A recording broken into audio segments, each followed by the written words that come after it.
Why, hello friends. Welcome back. For those of you who don't know me, my name is Ava Britton.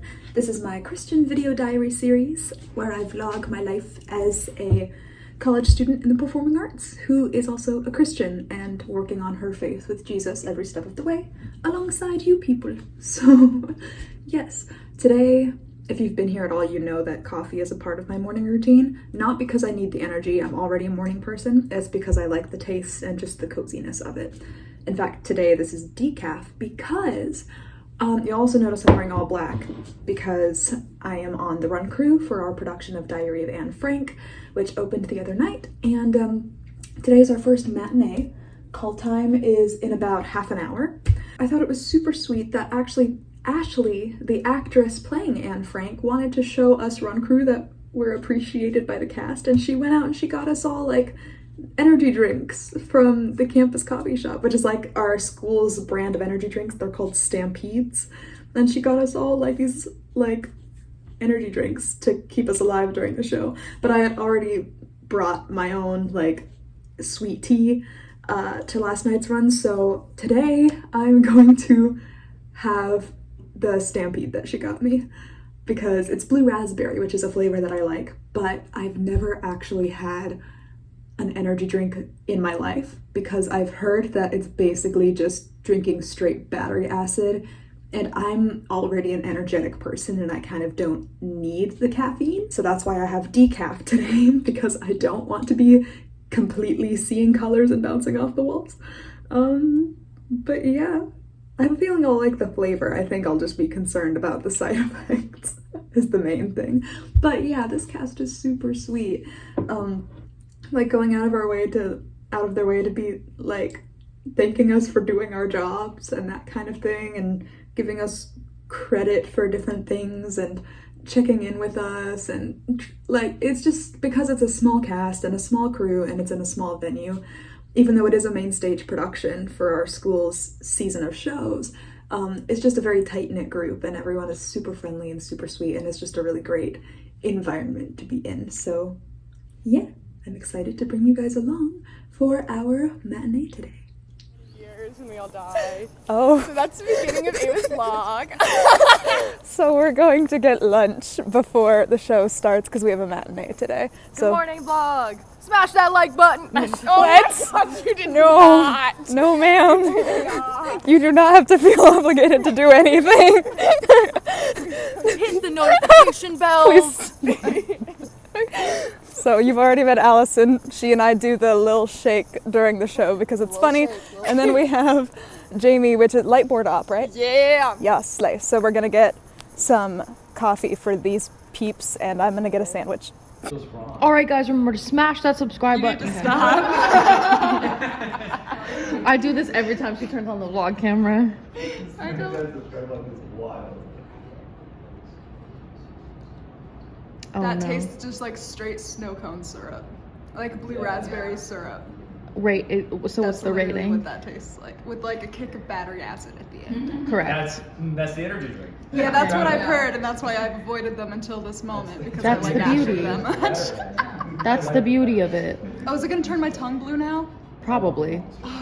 Probably. You just gotta commit to it at this point. Just don't stick out your tongue during the show. It feels like a liquefied dum-dum. Mm. Like a blue raspberry dum-dum. So what's the ranking? I would get it again Yeah. if I was in the mood for it. Mm-hmm. I think, again, I'm just concerned more about the side effects than I am about the flavor, Got you. you know? This has been Critiques with Ava. I just remember. You should make me your camera woman. I would not be mad about it. You'd get the most unhinged vlogs, that's for Dear sure. God, as long as you hold the camera steady and horizontal. Pure chaos today. Dear gosh. In case you wonder what we're doing during the show when we're waiting for our transitions, oh, that's nice. As I was saying, what we're doing when we're waiting for our transitions backstage is we're playing games on our phone. Like we're either doing Game Pigeon together or Free Flow or the New York Times and besting each other at the Wordle or that sort of thing. And then we try to mouth the lines of the actors because we've heard it so much. Realizing that I'm turning into Allison today because I'm drinking an energy drink, which I never do, and I'm listening to folklore. So since I'm turning into Allison, she needs to listen to My Chemical Romance and drink a vanilla latte. Okay, so this is clearly Davis's. She plays Margot in the show, which is Anne's older sister, and right now she's also playing Helena in Midsummer at a different company. And this is like her scatterbrain writing in the background. She just keeps writing, Margot Frank. The importance, Margot Frank. Margot, my name is Margot Frank. And then halfway through she goes, Helena's monologue. Midsummer night, I am doing my homework. How happy some or others. It's just so funny. It's just a bunch of scatterbrainy 3 characters she's working on at once.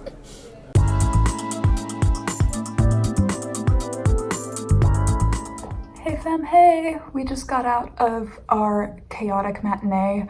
2 of our actors were sick, and it's a very small cast, so that's kind of like, ooh, because that means all of our actors are leads, and 2 of them were like really, really sick. So prayers continued for the cast, please, would be awesome. As well as just random things like a chair broke. I think I showed you that. Because why not? Keep us on our toes. So now, to unwind after the day, I'm having my brother over and I'm making him dinner. Because why not? It just feels like a cozy night to do that because I've been out getting my energy drinks, etc. Which, by the way, I still prefer coffee and I don't understand. Like, I could see why people would drink it, but I don't get it. So now I'm just boiling water and cleaning my dishes from earlier, so I guess I'll be down here now because I forgot my tripod and I'm too lazy to go get it. It's literally in the room right there.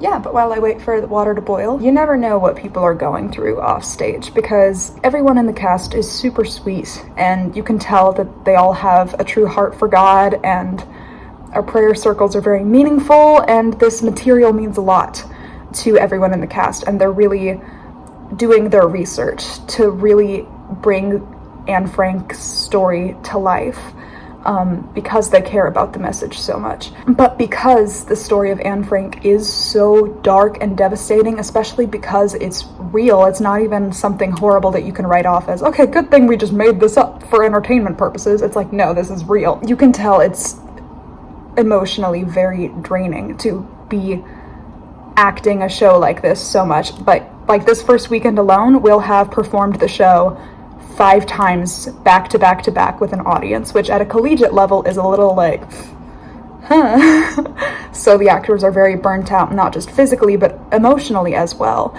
And that's where I'm someone who, as you know, I really care about the emotional aspect of relationships off stage and bringing to life characters on stage. Being vulnerable and honest about your emotions in those settings is really, really important. But at the same time, it's been really fascinating to observe how these young but very professional actors are handling such dark, dense material and are able to balance it out.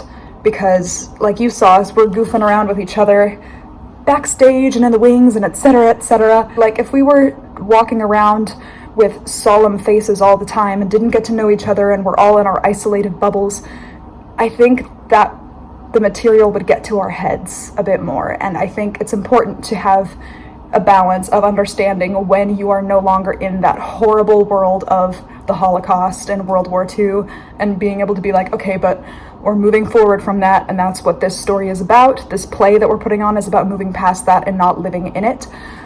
So it's just important. And I think it's important to make light in the darkness as well, which is why we're able to have fun with each other in the wings, inside jokes, and just hang out and get to know each other as people, not just as our characters. I think that's really important, regardless of the show. And this also kind of comes back to this whole concept of separating character from self, and the debates around method acting, which I strongly disagree with. For those of you who don't know, the general gist of method acting is either staying in character 24/7 in order to make sure that you know how to play your character to a T in any situation. Do not recommend doing that at all, especially if you're working on material wherein your character is going through something dark and horrible, or if they are a horrible person. And then the other instance is when people connect their own personal experiences to different situations. They just see like, oh, this character goes through this and they feel sad, so I have to be sad and cry on stage. What's the last thing that made me like really, really, really sad to the point of crying? Oh, I know, that breakup I went through, or that family member passing away, or something. And then they can't get out of it. And what's more is it's not honest to the character, it's them just being performative with their emotions. And that's not even the priority here. The priority is that you shouldn't be killing yourself for your craft. There is a way to do it safely without hurting yourself on a deep emotional level. And I think it's really impressive to watch the actors practice that in this production of Anne Frank, and they're able to really bring to life their characters in such a way that it's accurate to the characters, but they're able to still be themselves the second they touch the wings. And like Ashley, who plays Anne, will go from a really sad, dramatic moment talking about, is there a God? And then she'll run into her wings for a quick change, and then she's like, hey, how are you guys doing? Like that kind of thing, like completely snaps out of it. It's just really important to have that separation of self and character. And it takes a long time to develop it. But it's also an important practice if you're playing roles that get made fun of a lot, and you start thinking, is the reason I'm getting cast in these roles because I am that way in real life and nobody likes me? Or I keep getting cast as people who get made fun of for their intelligence. Do people think I'm dumb? Like, no. But it can be really hard, especially when you're cast in a role over and over that makes you feel insecure. And that's a whole conversation for another day. But I'd say the best way from my experience, to accurately bring to life a character in an emotional capacity without harming yourself in the process is to just develop a sense of empathy towards your character. Like how if your friend is going through a breakup, if you feel empathy for them, that means you're not going through it yourself, but it means that you see how much hurt it's causing them and you start crying on their behalf. That's kind of what I have found works for me and is a healthy boundary of me realizing, oh my gosh, it would be so awful to be in that person's situation. Well, now you are in that person's situation, but only for when you're under the stage lights. And then the second the blackout hits, then you're like, okay, well, that's not real. It's upsetting to me when I hear people saying that they have directors encouraging them to dig deep in their personal lives and think of the time your dog died. Go ahead and cry now. Like, that's not acting. Okay, that is not acting. I'm gonna say it again. Acting is basically just playing pretend, okay? You should not be crying real tears on stage. Okay, well now I'm gonna finish making pasta for me and my bread. Tagging on to that discussion, I just wanna say, if you are a fellow brother or sister in Christ and you're backstage at a show and you're seeing that there's people that are struggling with different things, or maybe it's not apparent that they're struggling, but you see them putting in a lot of work and maybe they're not getting recognized for things that you're noticing they're doing. This kind of goes back to what I discussed in the last episode about complimenting people when you notice something positive or unique about them. In the same way, I think a great way to help alleviate some of the darkness when you're working on a heavier piece is when you notice hard work in your cast and crew and you recognize it, because everyone always feels nice when they're recognized, especially if it's someone that you see not getting recognized for the things that you're like, wow, that must be really tricky for them to do that, especially if they're doing it with grace and kindness. So yeah, I would recommend doing that to help spread light to your cast. And to, of course, to be praying for your cast. And you don't even have to tell them that you're praying for them if you're not comfortable with that. Just doing it in silence and knowing that God will help them get through whatever they're struggling with. So, yeah. Okay, after a long day, I am chilling with my chocolate. I hope you all have a good week, and I'll see you guys next time. Have a good night.